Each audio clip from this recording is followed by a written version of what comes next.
This is MJ. I'm an author, I'm an artist, I'm an analyzer. Welcome to Fortress Fiction episode 13. Join me as I talk about Number the Stars by Lois Lowry.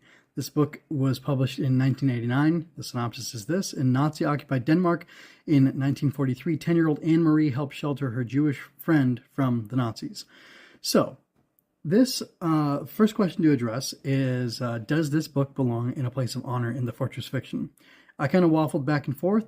I was going to say no, but it's a very good book, and I suggest people read it. But after thinking about it more, I say yes. This book does belong in the Fortress Fiction, and I will talk a bit more about that later. So I'll explain my reasoning for that, and we can have a discussion about it. So the ways that you can read this book are as follows. You can borrow it free from Cloud Library. It's an audiobook format there. I didn't check if there's an ebook or not, but you can certainly get a book rented from or checked out from your library for free, as well as purchased on the publisher's website, which it looks like Scholastic is the current publisher. And there's other online retailers where you can get it in audiobook format or paperback or whatever as well. Kobo and Audible, for example, are linked in the show notes. I also have the author's website, Lois Lowry's website, linked in the show notes. I don't know, because of how maybe perhaps the way she's publishing things or what, it doesn't look like there's links to directly buy from her website, but it has information about the books on her website. So that's interesting. And then I want to let you know just some of the other books that she's written, not all of them, because there's a lot. Like, I don't even, looking at it, there's just a lot. So, a couple dozen probably, maybe 36, more than that. I don't know. Anyway, you can check that out on her website or check it out in the wiki, which I have sourced in the show notes as well. But these are her children's books. There's The Giver Quartet, which is The Giver, Gathering Blue, Messenger, and Sun, which was published 8 years after its previous book, which, yeah, interesting. Then there's this Anastasia series she has, which has 1, 2, 3, 4, 5 books. 6, 7, 8, 9, I think 9 books total, and it started publishing in 1979 and finished publishing in 1995. And then there's the Sam Krupnik series, which is all about Sam, Attaboy Sam, See Around Sam, and Zooman Sam. And those were from 88, 92, 96, 99.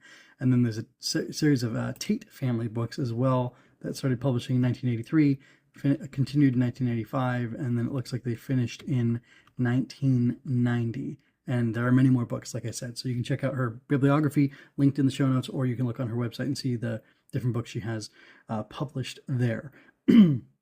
So I think now that I've told you where you can read the book, I will go ahead and give you my thoughts about the book and why it belongs in the Fortress Fiction. So first of all, the book is very beautifully written. The audiobook was 2 hours, 45 minutes or something like that, so pretty short.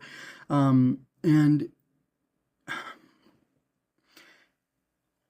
it's not overly flowery, but it does describe the beauty of nature that's seen and experienced by the characters. It does a really excellent job of, I think, maintaining a third-person close perspective is what it does. I don't think it ever goes first person. You get to be really close to Anne-Marie. You almost get no personal insight on her Jewish friend, whose name I don't quite remember at the moment. Whoops. But it's mostly Anne-Marie's experience and her family's experience in learning about what her family's been through and what the Free Danes are doing and what the Danish underground, who's fighting against the Nazis, is doing. That's what a lot of it's about. And so first of all, the prose is very good. It's excellently written. There were moments in the book where there were these moments of tension where the girls were encountering these Nazi soldiers who had been occupying their land for, I think, 2 years at this point. And I think the Nazi occupation continued for 2 or 3 years after the events of this book, so it was a 4 to 5 year period total. Anyway, those scenes where the Nazis are talking to the little girls are so tense, it almost felt like a thriller, or almost even a horror book, with just how scary it was. There's also, there's a lot of tension, because there are other encounters with the Nazis, and like in people's homes, they're coming in and checking on them late at night, like a couple times, like once at 4 in the morning, once at like 7 or 8 at night, and like you get to hear about the historical fact. This is a historical fiction book, right? You get to hear about the historical fact that there's like deprivation of the Danish people, like the Nazis are taking all their butter and all their sugar and maybe even all their flour. I don't know what they're eating, but they're like rationing things or even rationing electricity. So it like describes the hardships that they've had to suffer and that they're going under, the Danish people. And I guess it took a while for them to decide that they were gonna round up the Jews or whatever. And I'll probably get pretty heavy into spoilers in this, but I'm going to try not to. Just I might let something slip, but definitely like it's a hard recommend. You should definitely read the book. But I'm trying to talk about the way it's written right now, so I might mention some things. So yeah, it's very tense and it's very scary, and there's also some very moving and inspiring things in it. For example, there's a story which at the end of the audiobook version that I have, Lois Lowry wrote something that they included in the book, which they include in the audiobook version, which is describing the truth of the story. So the story, the particular characters in it are fictional, but there were the Free Danes, the Danish underground, who did all these different things, and they're basically all the events that she describes could have happened and did happen with some people, but it wasn't these specific people. These characters are characters that she made up, not particular historical figures, but they're analogous to them, and that's very fascinating. So I learned a lot about it, and I'm kind of going to spoil some of that, which would be that and this is these inspiring parts that I want to talk about, which is that like apparently King Christian of Denmark had no bodyguards or no royal guard that rode with him as he went out on his horse every morning to ride around his land. And it's recorded that there was this boy who a Nazi soldier asked, who is this man and why does he ride alone? He figured out he's the king, and why is he ride alone? Because all the Danish people are his bodyguard. And I think the guard then asked him, would you be willing to die for the king? And the boy said, yes, I would, and so would all the Danes.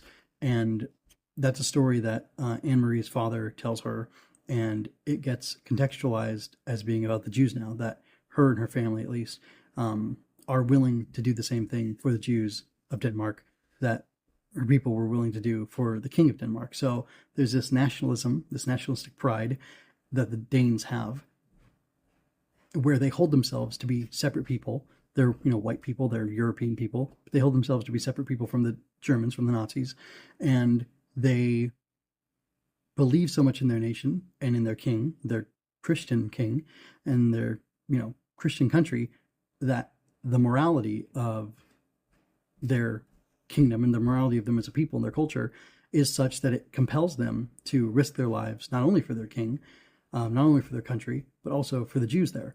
And it turns out that they sabotage, not only did the Free Danes sabotage a bunch of things, but the king himself sabotaged and destroyed all his ships so that the Nazis couldn't commandeer his navy and use it in their war effort. That's how adamantly he wanted to oppose them, and that's how much he wanted to fight against them in whatever way he could. And that's impressive and that's moving, and it's kind of astonishing, frankly. And I don't know, like it made me really proud of the Danish people at that time and like what they did and how their like national identity inspired them to have the strength to do these things, and how he was fighting to keep his people separate from these other people, from the Germans, the Nazis specifically. But like he saw the Jews of his country, and so did other Danes, many, but I don't know, I don't know if it was 100%, I don't know if it was 1%, it had to be somewhere in between there. These Danes saw the Jews as co-equal members of their kingdom, of their country, of their people, and therefore they chose to protect them. And what happened was most of the Jews actually fled from Denmark and were smuggled out by Danes in this resistance movement. And it started on at the Jewish New Year, Rosh Hashanah, which is, as the time this is recording, is coming up in not too long, maybe about a month.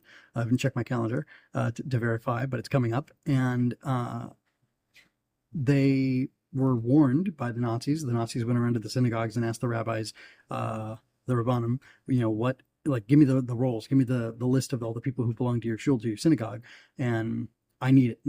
We need this for whatever reason, whatever Nazi reason they gave. And they gave it to them because they had to, or they felt they had to. And then they warned them to flee, and some Jews didn't believe it, and some Jews did. A lot of Jews did, and most of them actually ended up getting sent across whatever the body of water is there. I don't know what it's called, over to Switzerland, which was neutral, and they were able to be saved because Nazi Germany wanted to leave Switzerland alone for some political, 40 chess reason that I don't understand. I don't know what it is. I don't know the history of that, but that's a fact. And it's fascinating because, so you have to excuse me in my enthusiasm to talk about how well written the book is. I kind of veered off into like historical fact about the book, and really I think that historical fact makes the book fundamental to the fortress fiction. The political reality right now is that the nation of Israel has been under attack for a long time. It is currently August 18th, and it's August 18th, 2024. And that's a long time. That's a long time. So, yeah, if we look at this, it's been 10 months since October 7th. It's been 45 weeks, 316 days, 7,583 hours since people who were hanging out at a party, having a festival, were kidnapped by terrorist extremists who took them, and there were civilians, a lot of civilians, along with, I guess, military terrorist people, who took them and have been holding them. And I don't even know how many captives are still. Let me see, how many Israeli captives are in Gaza now. Let's see. BBC, you can always trust them, right? Hamas hostages. Let's see. There's a wiki article as well. It's saying 250 people. Let's see. Let's see if this will be. A total of 116 hostages remain unaccounted for after being kidnapped by Hamas on October 7th last year. This is from the BBC. This is of July 1st, 2024. So that's a lot of people. It's a lot of people. That's apparently it was, as of July 24th, even 116 hostages had been returned alive to Israel, with 105 being released in a prisoner exchange. Let's see, what else does it say? Originally, there were 250 people abducted. So 250 minus 116, 137. So one source says there's probably 137 people still being held right now. Another source says there's still 116 hostages. So we'll go with the lower number to be more conservative, because it's always important to be conservative about things like this. But yeah, so it's been a long time, and there are still Jews and non-Jews, actually, just people who were born in Israel or visiting in Israel or whatever, in different countries even, who are being held. And it's an interesting scenario, because in the case of Number the Stars, you have the Christian Danes who are protecting Jews from the Nazis who want to attack and kill them. And that was something that happened in real life. And in real life now, in the present, in the state of Israel, the so-called Palestinians went ahead and abducted 200, normal citizens stepped up and joined the fight to abduct 251 people who, well, not to mention all the people that were murdered and tortured to death, and women who were assaulted in different ways on that day. And it's just kind of an interesting contrast between the citizens of Denmark at the time and the citizens of so-called Palestine at this time. And that's really interesting, isn't it? It's interesting, and it's an interesting contrast. And I know some people will like what I'm saying. It'll be, I'll be helping them with their confirmation bias, and some people will hate what I'm saying, and they'll think that I'm being a hate monger and a sympathizer of whatever, and they'll have all sorts of reasons to attack me for saying this. But these people from the 40s who were Christians and had reasons to not like the Jews put themselves at risk to defend these Jews. And then these people in the 2000s, where as time has gone on, we're supposed to be better and stronger and smarter and more advanced and more moral and more woke and more with it, more hip to what's right and what's wrong, went ahead and instead of defending innocent lives, they ended innocent lives. And they, instead of freeing people who were going to be captives, they took captives into their homes and guarded them with their families alongside them for months, for almost a year. And it's sick and it's sad. And if you could be shamed, or if you could be proud to be a Dane, or if I could feel pride over what the Danes have done, then I can certainly feel shame and embarrassment on behalf of the so-called Palestinians and what they've decided to do. And it's an interesting contrast. I think this belongs in the Fortress fiction because it contextualizes and it shows things in such a way that you can recognize and see that despite the fact that Anne Marie and her family are Christian, and despite the fact that whatever her friend's name, who's Jewish, her and her family are Jewish, and they have differences from each other, the families coexisted together. The mothers were friends and had coffee together every day for a long time, and they appreciated each other, and they respected each other's cultures and their differences. And that's something that's possible to do.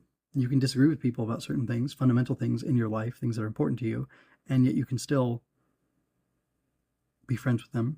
You can still have a life with them, and you can support them and help them, and you can work together to accomplish things. And I think that's fundamental to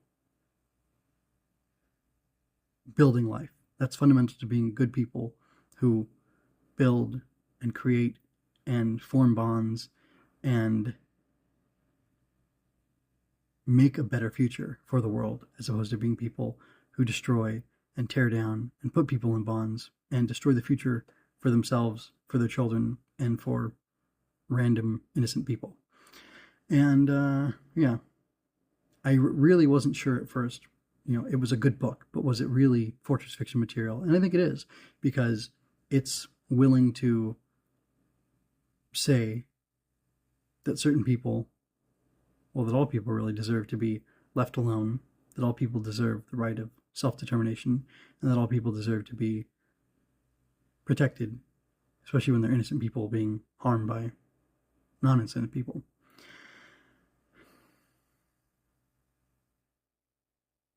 By hateful people who seek to destroy those who stand in their way. So yeah, that's my controversial stance, I guess you could say, on this Holocaust book, on this Holocaust tangential book. And yeah, that's pretty much all I have to say. So anyway, I'd love to hear your thoughts on this and start a conversation about this. And I think that's going to be it for now. So this is a hard recommend. I definitely suggest you get it. 316 days. 365 days is a year. So in less than 40 days, it'll have been more than a year since 251 people were taken captive, and 116 of them are still yet to be released. We would need to have 2 or 3 released every day for the next 40-some days in order for the rest of them to be released before that year is up. And I think it's reasonable. Anyway, I need to stop talking about that. The book is great. I think the book is very moral. It talks about bravery in the face of fear and what bravery means, and talks about how to make a moral stand. And for those things, I laud the book. Aside from it just being a really good story and a very well-written book, the prose was excellent. And that's all. So until next time, folks, take care and keep reading. I hope you enjoyed that. Go to mjmunoz.com to leave any questions, comments, or other feedback you might have. There you can find all of my analysis, art, and fiction. I cover books, tokusatsu, comic books, anime, and more. Look around. You're sure to find something else that you'll enjoy as well. This has been a Story Over Everything production.